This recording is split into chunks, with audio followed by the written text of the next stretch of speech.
Welcome to Season 1 of our podcast series, Becoming Community. My name is Sarah Gwertz, and I am the Information Literacy Librarian for Elkwood and Clemens Library. And in this series, we will talk about how the Mellon Grants are helping the CSB SJU community to be more inclusive. Season 1 of our series will focus on the first twin Mellon Grants, which were awarded to CSB and SJU and were administered between 2015 to 2017. During the season, we will talk to faculty and staff who have been involved with the Mellon Grants to find out what they did, what their next steps might be, and what their work means for the CSB SJU community. In our fourth episode, we talked to Ted Gordon, Professor of Sociology and First-Year Seminar, Regina Tierchik, CSB Junior History Major, and Sophie Kolaski, CSB Senior Hispanic and Peace Studies Major, and they will discuss their project Identifying Pathways for Native Student Inclusion at CSB SJU. Thank you for joining me this afternoon. I appreciate all of you taking time out of your busy schedules to meet with me. Tell me about your project. How did you get interested in working with Native Indigenous students? What were your goals? Ted, do you want to start? My background in anthropology is working with Native communities on revitalization, revitalizing their culture and language, and understanding how that relates to how they use activism to be able to strengthen their own communities. And so being here at St. Ben's and St. John's, I know that our institutions have a long and at times complicated history with Native communities. And I've been interested in that. And then when Mellon Grant was received by the institutions, and there was a call for proposals to go and target particular underrepresented communities and find ways to make our campuses more inclusive for them. I saw this as an opportunity to better support our Native and Indigenous students. Now, at the time, I knew that we had Native and Indigenous students from looking at our school's demographics, but I didn't know any. And I had had some students in the past, but at the time I didn't know any students that were Native or Indigenous. And there was no way to know based on just having the numbers available that to be able to connect with Native and Indigenous students and to know how they were doing.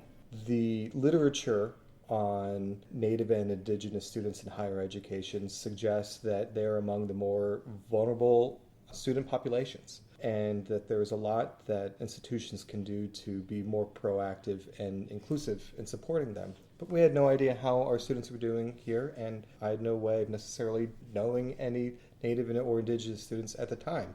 And so it was actually kind of by good luck. Maybe it was meant to happen in some way, but a little bit before Thanksgiving in 2018, an email was forwarded to me, an email that was sent by Regina, who was looking to put together a panel to discuss some of the complicated issues around acknowledging Thanksgiving. And a panel that would specifically look at it from a Native and Indigenous perspective. And so Regina reached out to me, and then we were able to put together a panel that I think was quite a success. And then after that, we started talking about this and realized that this actually was a real opportunity. Mm-hmm. And so that's how this got off the ground. Ted, could you define what you mean by Native Indigenous students? That's a fantastic question. For this project, we've defined Native and Indigenous students as any student who identifies with any Native or Indigenous community to anywhere in North or South America. I'm going to be honest and say that when I began this project, I was initially just using the term Native. And then both Regina and Sophie suggested to me that actually was too narrow of a term. And that there are some Native Indigenous communities, especially in the continental 48 states, that may primarily use the term Native. But outside of there, Indigenous is a frequent term. Our criteria for who we are reaching out to is anyone who self-identifies.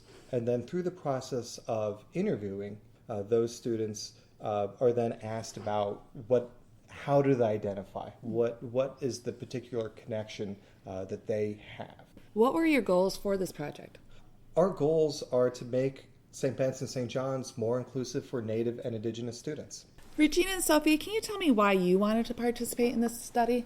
And I can start with Regina. I wanted to participate in this study because I identify as a Yupik woman.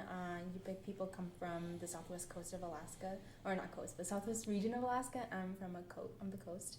And previously, when I was a freshman here, I felt like a minority among minorities as a Native person, and I really reflected on that and wondered, like, are there other Native people here? And I didn't get this opportunity until my sophomore year when I met Ted on a panel. But because of this project, I've gotten to meet other Native students, other Indigenous students from different backgrounds. I was just really happy to have found other people and not feel like I was the only one here. Sophie? So I identify as Indigenous Kaqchikel. My people come from the region of Guatemala, the Highlands, I believe. And I was contacted via Ted because Regina was studying abroad. I went into his office. He told me what the project was. I thought it was really cool. I thought it would be an opportunity for me to also meet other Native and Indigenous students on this campus because there's nothing really here for us and there's no programming or anything. So it's just you, like Regina said, you do feel like a minority among minorities. And so I hopped on board and it became like really important to me. I talked with Ted more. Regina came back from study abroad. We started connecting, just like she said, meeting other students. That allowed me to learn more about myself too as an Indigenous person on this campus, but also in this country. So it's been a growing process for me. It's been a really good time working with them. Why did you involve students in the research process? The reason why we needed to involve Native and Indigenous students in the research process has to do with the nature of the kinds of questions that we're asking. Our goal, in order to make our campus more inclusive for Native and Indigenous students, is to first learn about what their experiences are and what their recommendations are. In order to be able to learn about that, there's a variety of different methods that social scientists can use, but the one that would be the strongest approach here would be to conduct interviews, where we could really get some rich qualitative data about their experiences. And in order to conduct those interviews, one has to be very careful about who's conducting the interviews. I identify as white and I'm a professor. So if I'm go and I interview a Native or Indigenous student and I ask them if they feel included on this campus, they may have good reason to not fully disclose all of their experiences with me. Having Native and Indigenous students conduct the interviews has a number of advantages, one of which is, as Regina and Sophie had expressed, many of our Native and Indigenous students haven't even met each other. Mm-hmm. So having the interviews connects them with each other, they then meet each other sometimes for the first time. And then also there can be a level of trust that's developed. Another important reason has to do with the actual questions themselves. As a professor who identifies as white, there are certain questions that I have in mind and that I would like to ask. But those might not always be the best questions, and there might be more questions out there that wouldn't even occur to me because of my own background and the limited experiences I've had. One of the real advantages in working with Regina and Sophie is that they brought questions to the table that I would have never even thought of. Mm-hmm. And they were able to draw on their own experiences to develop those questions. So that's why working with them there would really be no other way to do this kind of research. Sophie and Regina, I do want to ask you, what type of questions did you bring to the table that, as Ted said, as a white man, myself as a white woman, wouldn't have thought of? Questions that I had come up with and think about almost every day when I meet new people is if they care about Indigenous people. And I also wanted to ask the students that we interviewed, what Indigenous issues do they care about? And honestly, for myself, to figure out if a person really cares about their identity as an Indigenous person, I ask them what do they care about within different aspects of Indigenous people. Because for me, even though I'm a Yupik person, like, I don't just care about Yupik people, I care about other Indigenous people, and I want them to succeed and know that they are represented and that they have someone on their side. Great. Sophie? One of the questions I came up with was just kind of asking a simple question like, how do you identify? And I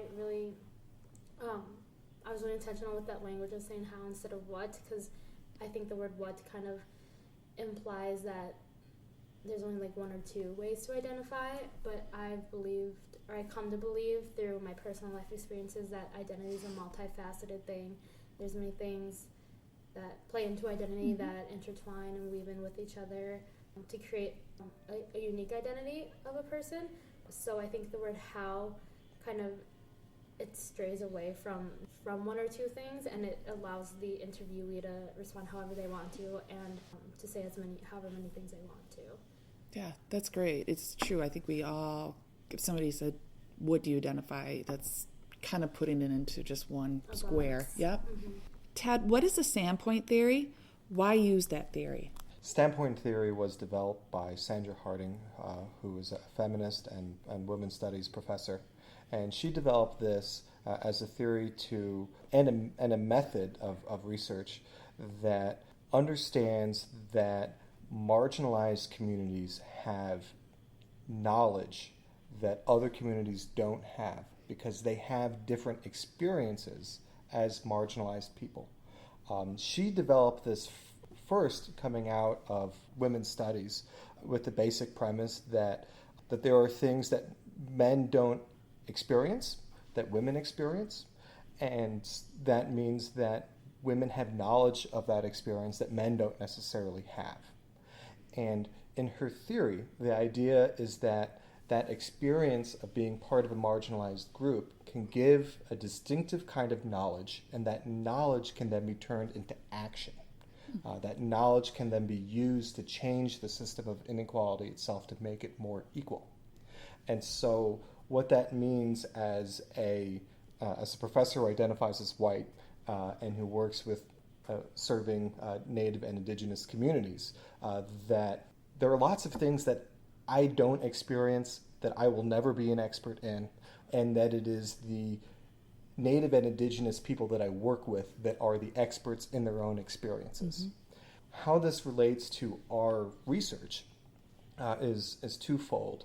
First, it means that we need to be interviewing Native and Indigenous students and finding ways to take their unique experiences and knowledge and transform that into actions that can change our community. It also means that who's conducting those interviews should also be Native and Indigenous students, because they can draw on their own experiences to be able to develop questions that I wouldn't be able to develop, and to be able to engage in interviews in a way that will elicit that knowledge from the interviewees in a way that I wouldn't be able to do. What is Native and Indigenous inclusive teaching practices? Why is that important to know? These are practices that acknowledge that Native and Indigenous students are in our classroom today, and that when professors or teachers are teaching about any kind of content, they need to understand that whether they know it or not, and whether they know who is Indigenous or who is Native or they don't know, that they should operate under the assumption that they have Native and Indigenous students in the classroom. And that means a number of things. There are some specific things depending on the discipline, but one of the core important things to keep in mind is that when discussing issues related to Native and Indigenous peoples, that teachers must know that Native and Indigenous communities are with us today and be speaking in the present tense about those communities. In addition to that, it depends on this might look different depending on the discipline, but in every field, there are Native and Indigenous people who are leaders in those fields, whether it be history, whether it be chemistry, whether it be literature. And Native and Indigenous inclusive practices mean centering those voices so that students, Native and non-Native, Indigenous and non-Indigenous students, can see Native and Indigenous researchers represented in the classwork. Regina and Sophie, how did you find participants to interview? And then can you tell us about that experience? Regina, we'll start with you. We tried different ways to get participants. One of them was through posting on social media and word of mouth, flyers. Interviewing was, we didn't start interviewing until this year, and the experience was like really interesting. It was like getting to know someone and really identifying with their answers to the questions, and an overall great experience. To answer your question, how many participants we had, I think it's 6 or 7, or the number of interviews that we've had so far. We're still working on finding more people. Yeah, the experience has been really great. I think that's when the work became really important to me. When I started conducting my interviews, a couple of them had been friends and classmates that I've had, and so it was really cool to get to know them outside of an academic setting. Some of the interviews were really insightful in the sense where like they pointed out things that I had never seen or really thought about before, and then I did start to think about which like changed my perspective about the project, about like the kind of community we have currently within the CSB SJU institutions. But yeah, like really great experiences. And it also was like reassuring for me that I'm a senior, I'm about to graduate, but like I'm not alone, and I wasn't alone this whole entire time. And that it kind of made me feel good, as in like power in numbers, you know, just knowing that I wasn't the only one that had these kind of experiences and had this identity. So yeah, it's been a wonderful experience. I also want to say that like I think that it was such an interesting experience because we're all from different backgrounds, different regions in like like both North and South America. So I did learn a lot as well. So it's something to point out. What did you learn from your peers? Regina? When we started this project, I had known a couple of people prior to interviewing. I was just telling them about the project and telling them like if they know someone who's Indigenous or Native to contact me so I could ask if they want to participate. And these people that I know that I have known for like some time, they tell me they're Indigenous, and it's just a surprise. It's just like relieving to know that there's someone else, and it just proves that there's so many different identities within the Native Indigenous community. One thing I learned is that there is more of us than probably the school knows about. Because I remember in our early days of me coming in this project, Ted had told me that, I can't remember if this was among all 4 classes currently here or just within the incoming class, but that only about 24 students checked the box as identifying as Native or Alaska Native. And then I had kind of like got on this little spiel that, first of all, like, which is why it was so important for us to put in the word Indigenous, because a lot of Latin American Indigenous communities don't use the word Native, we use the word Indigenous. But when that questionnaire comes, we only choose one because we're told to only choose one, and then Indigenous also isn't an option in there, so we choose like Hispanic or Latinx, which is how a lot of other people identify, especially from the Latin Americas. I do. I identify as Latina and Guatemalan also. So I think that from my peers, it's helped me learn that there are a lot of us than the school probably knows about, because like we can only check one box, and then we also have other identifications also. But there's a lot more people than I thought that do identify as, you know, Native and Indigenous. They just have other identities or check a different box. So that's one thing I've learned. It's about other issues that they care about, how they've experienced inclusion. Because, I mean, I've had my experiences of exclusion on this campus, but hearing like some of their other stories, it kind of was a little bit of like a refresher to me that just because like I don't experience these things doesn't mean that other students are. You know, they're not making these up off the top of their heads, but these are like everyday experiences that are happening by students, like on other students. Did you both in some ways maybe feel validated regarding your feelings about what was happening on campus in regards to Native and Indigenous people? Yeah, I do feel validated because I can talk to someone who will understand what I'm talking about, my background, my situation, and yeah, no, definitely, I do feel validated. You know, me and Regina have, you know, like I can say that I've gained a friend out of Regina through this project, And even though thank you. Even though Regina and I don't have the exact same experiences, I feel like I can already talk to her in a different way and in a deeper way than I could with other friends, just by knowing that she's a Native person also. She can probably more easily put herself into my shoes, as I feel that I can more easily put myself into her shoes. So even though we don't have the exact same experiences, like, it still feels a lot more comforting and validating talking to her than other people, and that is very validating. What are some themes that came out of the interviews? Regina? One of the themes that came out was this feeling of tokenization as a Native Indigenous student in the classroom, especially.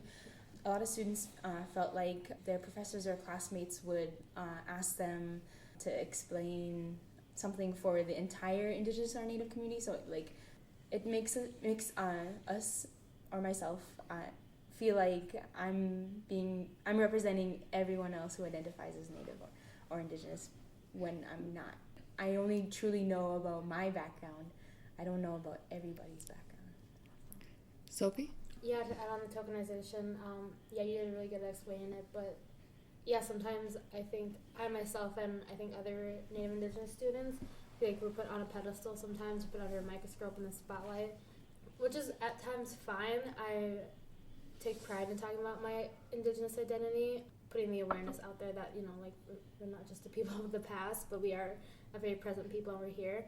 But sometimes it's just a lot, and having to constantly explain ourselves on, like, an elementary level, like dumb it down so people that are, like, adults can still comprehend it is kind of exhausting. And because a lot of the times we are the only person or one of a couple people that is known to be an Indigenous or Native student, like, when we do speak, I feel like, and I feel like others feel like this too, that we do represent the whole Native and Indigenous community, when that's not at all true. Like, Native Indigenous people span from Alaska to Canada to all the way down to the southern cone of South America, and we're all very different with our own cultures and societal values. So it's hard to try to, like, put the awareness out there and talk about it, but also not trying to represent a whole entire people, because that would be impossible to do. So what changes have you implemented? We have a number of changes in the works. Some things have already taken place.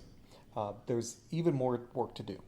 I can start by sharing some of the things that have already taken place. Mm-hmm.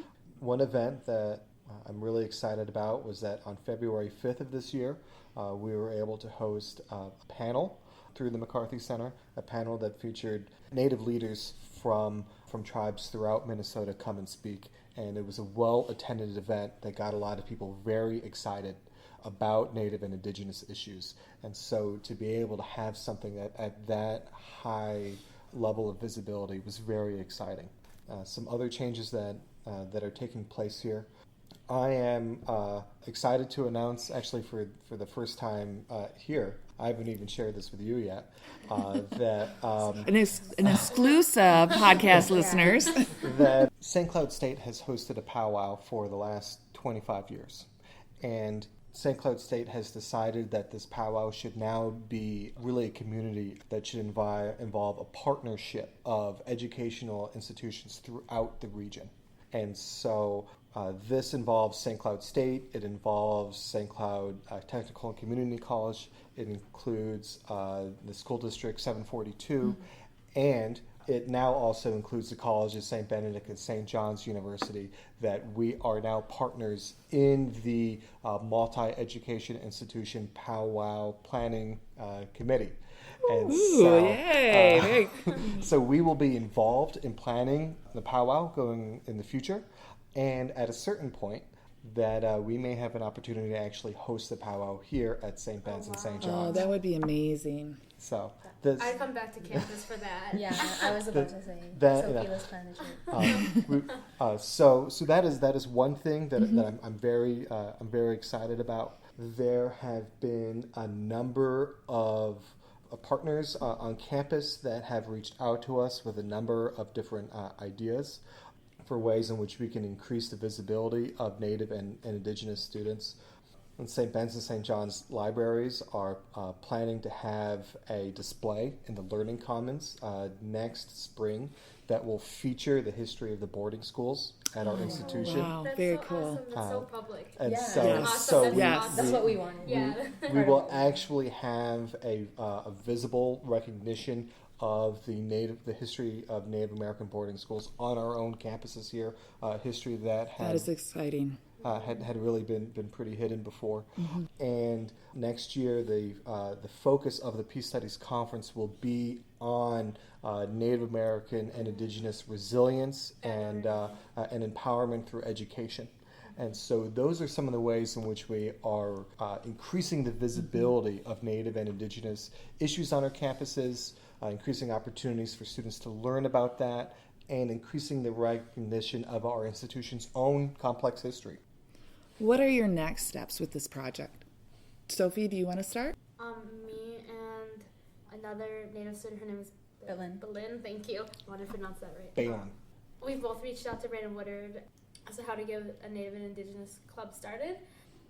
Through this project, I've actually come to be baffled that we've got a bunch of clubs for a lot of different ethnicities, which is really awesome. I'm happy to see that we do have an extensive amount of clubs for different ethnicities, but we don't have anything for Native and Indigenous students, especially when our schools have the kind of history that they do have. I think that's confusing why we don't already have one. We've reached out to Brandon Woodard just to see what the process is to get one started, and he gave me a link and a contact for someone. And I know as a senior that I won't get to see that come to fruition, and I think that hopefully it all means something. And even though I'm a senior, but I still want to see this happen Oh, definitely. for students in the future. That'd be really beneficial. So I think I'm hoping that'll happen. If anything, within the next year. Regina? For as part of our project, we're gonna continue on to do more interviews, another year's worth of funding, and also conduct a focus group of participants who interviewed who want to be part of it. And with that, we eventually at one point want to go to the presidents and faculty administration with recommendations of this is what we can do, this is what's going on right now, this is why we need change, and to get hopefully on that level, the real institutional level of changes to make this more inclusive. Having faculty who are Indigenous as well. Right, Yes. right, yeah. Yes. Faculty, yeah, that would be really cool if there are Indigenous and Native faculty members here. But to present these recommendations to them, I think that'd be really cool.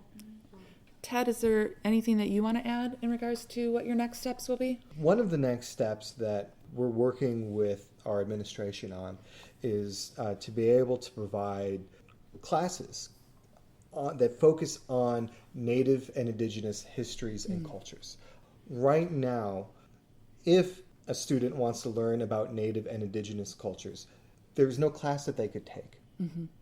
The offerings that we have there are classes that may touch on some aspects of Native or Indigenous histories, but there's no class that solely focuses on it for the entire semester. And one basic way to start that would better serve our Native and Indigenous students, it would better serve them to have them see themselves represented in our curriculum. It would better serve them so that they could have classmates who could be educated about these issues. It would better serve everyone in helping our students prepare for careers where they will be working and maybe engaging with Native and Indigenous people. And considering the learning goals for our institution, considering the legacy of our institution operating Native American boarding schools, offering classes that focus on this content is a key change that we need to see in our curriculum. And I'm hopeful that we'll be able to make some progress on that soon. This is a question for everyone, but what did you learn from the Mellon Grant? One thing I've learned is the power in asking a community to investigate its own problems and being open to learning about whatever it is they may find. Today we've shared some of the things that we've learned from our own project, which I think is already starting to transform our community. There's a lot more work to do, and I'm hopeful that we're going to be making these changes and it'll be successful. In looking at what other members of our communities have been doing that also have their own mini grants from the Mellon Foundation grant, is I can see other members of our community that have found other issues themselves the experiences of Latinx students, the issue of food insecurity on our campus, where just asking members of our own community to go and investigate problems and then being open to listening to whatever it is they find and take steps to address that has the ability to transform a community. So one thing I've learned is, it's great to bring in experts from other places to help us learn ways that we could be more inclusive. It's also fantastic to empower members of our own community to change from within. I think I just want to say, it's not specifically directly related about the Mellon Grant, but because of the Mellon Grant, we have this project. And in this project, I think it was really important, that as students, that TED gave us flexibility to be in this project compared to other people that we met that were also doing projects with Mellon Grant. I can take off that because I know and we've talked about this outside of working with TED, but one thing that we really appreciate about you working with you is that you do give us the flexibility to still be students and have our lives as students and also as our own people, but then also come in and work on this project. And I think through this flexibility that we have with you, it's definitely made me, and I think it's made Regina too, it's made us more invested in the project, that knowing that TED cares a lot about us and our lives as students, and that does mean a lot. And so then it makes us want to put in more work to the project because he's giving us this autonomy, and so then we want to give him that effort back in the project. Thank you for being you and flexible with me, Regina, and I. Well, thank you. Going forward, what advice would you give the entire CSB SJU community? What can our community continue to do and start trying to do as we move forward? Ted?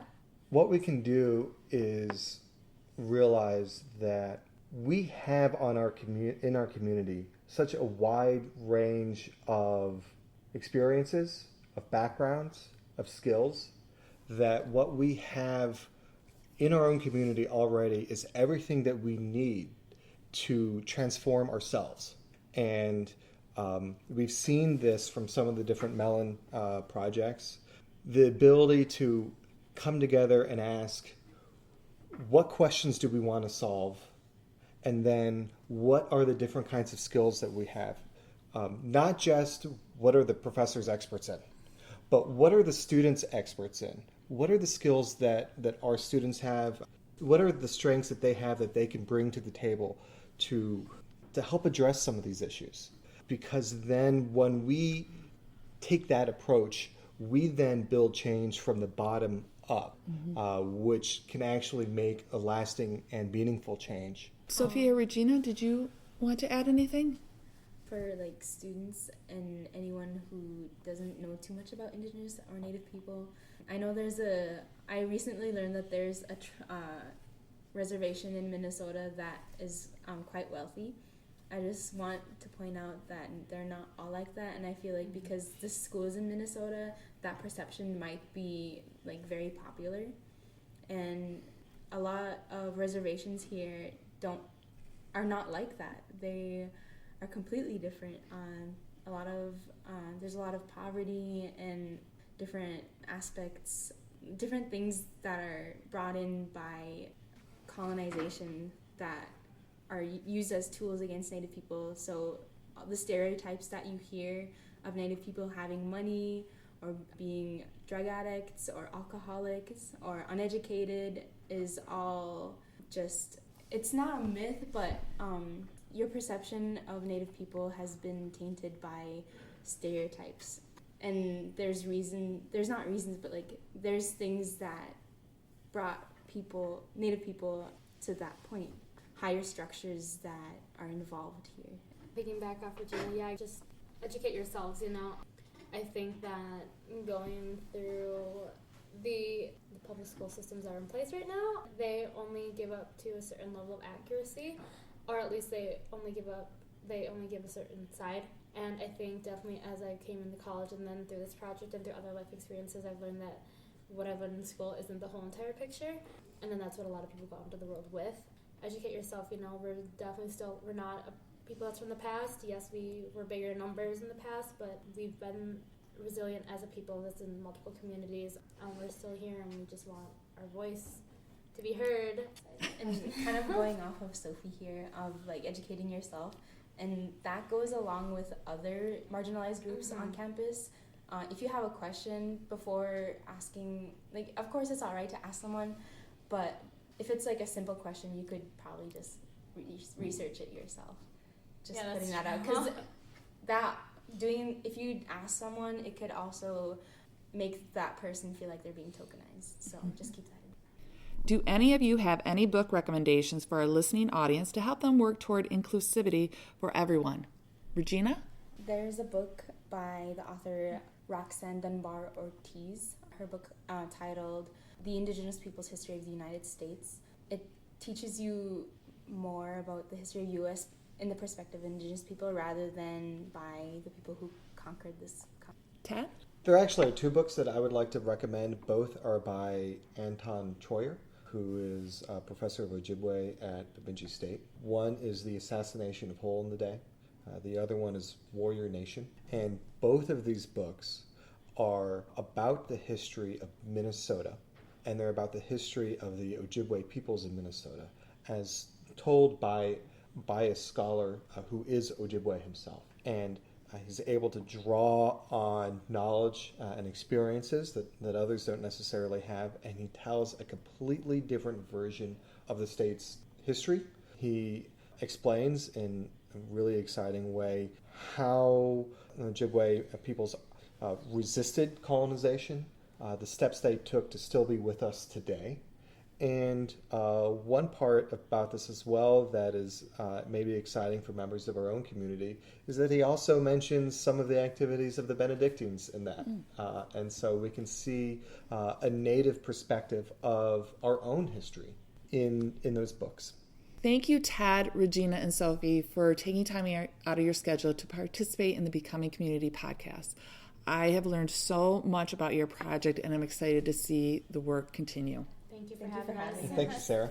Following recommended books mentioned in this episode can be found at Alcuin and Clemens Library. Indigenous Peoples' History of the United States by Roxanne Dunbar Ortiz.